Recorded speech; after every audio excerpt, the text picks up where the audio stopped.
Welcome, everybody, back to the Friar Talk podcast and YouTube channel. For today's episode, we're going to be exclusively talking about Yu Darvish. So, had kind of a back and forth on this one. We don't all stand in the same place, but the big question for today is, how good is Yu Darvish? Because when you bring up the name Yu Darvish, what comes to mind? One of the best pitchers in the MLB. But if you look at the last few years, out of the 2020 season, out of the beginning of 2021, and the end of 2020, and the end of 2019, he struggled a lot over the last few years. So we want to break him down a little bit and really answer the question of how good is he? So Chase, lead it off. How do you feel about Yu Darvish? I'm very conflicted. I mean, as much as I like Yu Darvish, he's been one of the better pitchers in baseball over the past decade. Everyone knows him for his stuff. He's a phenom. He comes over from Japan, tears up the league. It's just he's also very inconsistent. I mean, we've seen him do really, really good for a whole season, and then we've seen him be really bad, need to make adjustments. I mean, we saw last year, the second half of the season, how much just a single injury kind of derailed his whole season. Plus, adjusting to no sticky stuff. And then he starts off the season with a pretty strong start, six innings, no hits. However, 4 walks and only 3 strikeouts. Goes against the Giants, gets absolutely obliterated. And then against, I believe it was the Braves. It was the Reds. Forgetting right now. He has a pretty solid start. He strikes out more people. It doesn't give up as many hits, doesn't give up as many walks. However, if you were watching the game consistently, you'd see that his stuff would leak over the middle of the plate a little bit too much. He was striking people out, but he was also getting away with a few mistakes. When you're facing, teams like the Dodgers and Giants, you're not going to get away with those mistakes. You are going to get punished. I mean, we've seen it multiple times where a guy hangs a curveball, or he lets a fastball accidentally slip into the middle of the plate, and it's going for a home run. It's happened to Paddock. It's happened to the best pitchers in baseball. I mean, it's hard to get away with mistakes like that. So I'm just really confused on which Darvish we're going to get. I mean, are we going to get the Darvish that's going to get his swings and misses and actually locate with his fastball and his off speed? Or are we going to get the Darvish that's going to walk for people, kind of struggle to find the zone, have to use his fastball more, and then they're just going to rake off the fastball because he's not locating his pitches? If you look at his Baseball Savant page, right now it's pretty blue. I mean, the only thing that he's above average in is whiff percentage. He's about average in barrel. He's below average in chase rate, average exit below hard hit percentage, slugging, WOBA. He's still walking people about an average rate. Hey Chase, I got it up right now. I'll switch to perfect. 2022 for you. Yeah, 2021 was pretty good. 2022 right now, he's struggling. I mean, he's walking too much. He's leaving stuff over the plate too much. He's getting hit hard when he's getting hit. However, he's getting whiffs on his pitches. However, we're facing the Dodgers, who have been, consistently one of the better hitting teams in baseball, who consistently walks, who get to teams' best pitchers pretty quickly. They have Bellinger back, who's having a really solid year, and they have the addition of Trey Turner and Freddie Freeman. And Muncy's back. I mean, you have Freeman, Bellinger, and Muncy, who are 3 really good lefty bats who probably hit righties really well. It's going to be a rough game for Darvish. I'm not saying he's an ace. I don't think he's the ace of this rotation. I think he's the third or fourth best pitcher on this rotation at most. However, he is going to continue to hold down that number 1 spot just because he's got the most experience and he has the potential to be the best pitcher on the rotation. Yeah, so I'll start out by saying I actually do think he's going to have a good outing against the Dodgers, just because outside of Freeman and Turner, he generally has good numbers against the guys that are in that lineup. I think it was only one start last year against the Dodgers where he really struggled, and it was in July or August when injuries had already taken over and he wasn't the same Darvish that we knew. But the first 2 or 3 times around against the Dodgers for Yu Darvish, he was phenomenal. He was fantastic. So I will say I think he's going to have a good outing against them.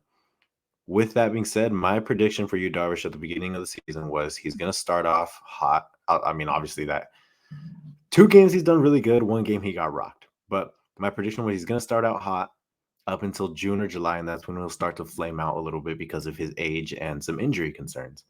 If there were no such thing as injury concerns for Yu Darvish, he would be one of the best pitchers in baseball. I think the consensus is that he already is, but last year he flamed out to the point where he had like a 7 or 8 ERA after July 20th, something like that. Something crazy like that. So without injury, he'd be fantastic. And I'm looking at his pitches right now. And Chase, I think you said something where you said if he has to throw mostly fastballs, the other lineup is going to dominate. I think you said something like that. Where if his stuff isn't working, he has to throw too many fastballs and they leak over the plate and it doesn't work out for him. You could not have been more right. 72% hard hit percentage against his fastball. That is astronomically high. Expected batting average against his fastball is 278. Cutter, 407 expected batting average. So, I mean, his best pitch so far has been his splitter and his slider curveball. So when his off speed is there, you're definitely going to get a good outing out of Yu Darvish.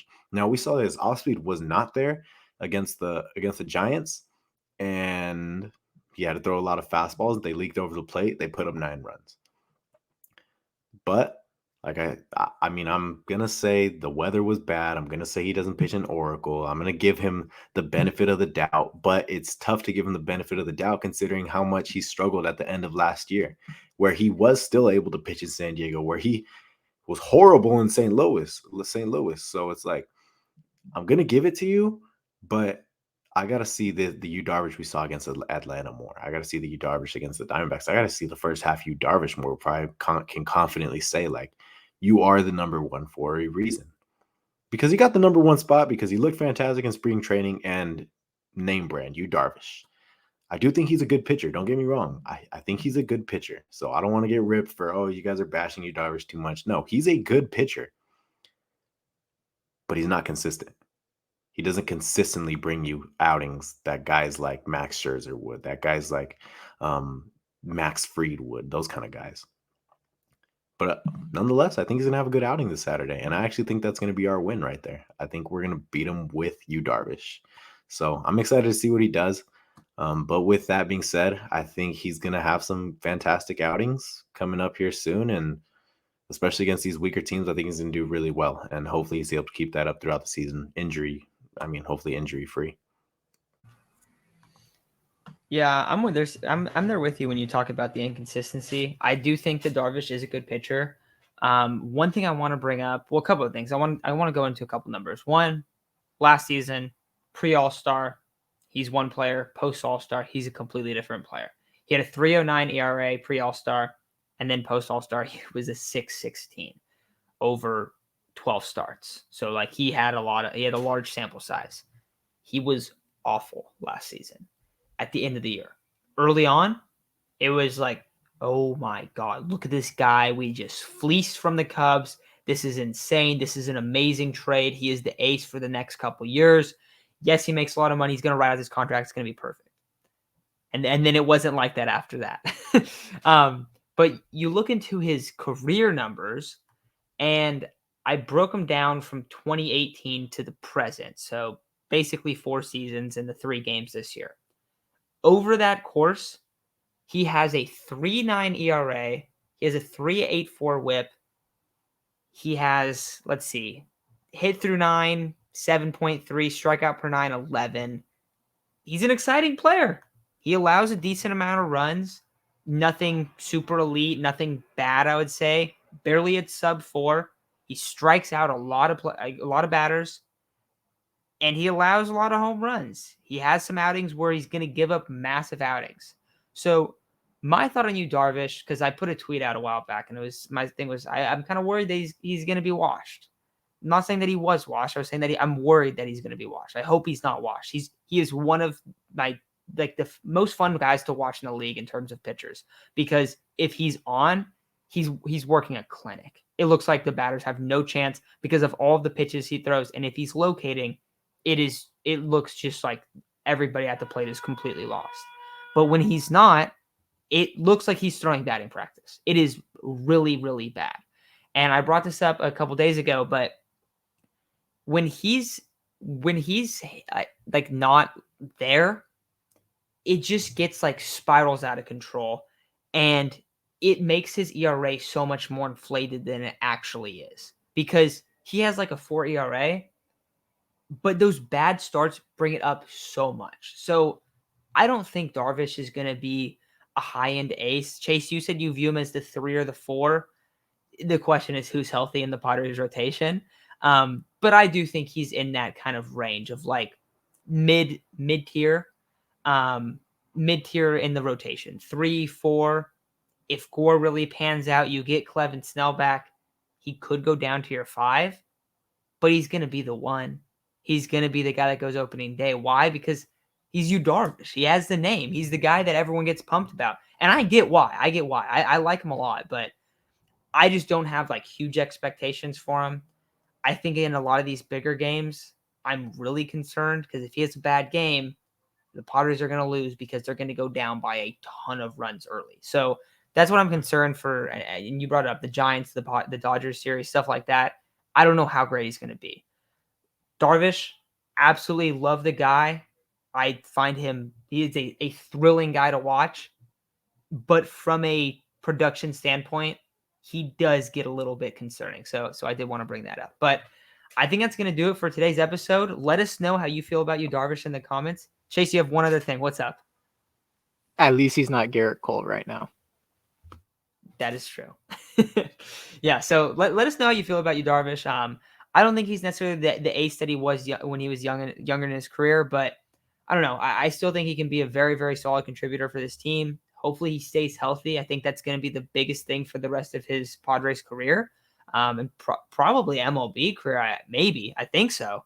But yeah, I think it's going to do it for today's video. So let us know how you feel about Yu Darvish. Are we too harsh on him? Are we not harsh enough? How you guys feeling?